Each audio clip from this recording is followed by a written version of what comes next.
بني حماد إحدى عزل مديرية المواسط التابعة لمحافظة تعز، تتميز بجمالها الطبيعي والثروة الزراعية وطيبة قلوب أهلها وساكنيها.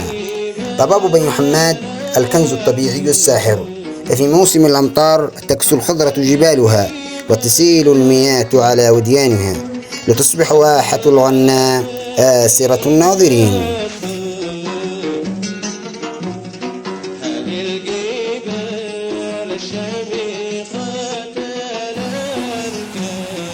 فالزائر لوادي الضباب تدهشه جمال الطبيعة وخضرة المكان، وتذكره كلمات الشاعر الكبير عبد الله عبد الوهاب نعمان، حيث قال: وادي الضباب ما يغزي السكاب.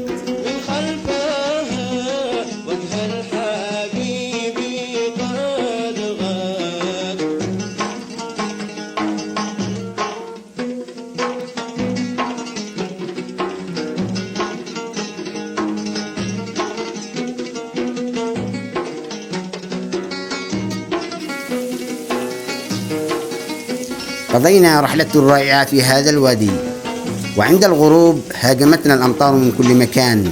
حينها قررنا العودة إلى الديار، غادرنا المنطقة ونحن على أمل العودة إليها تارة أخرى.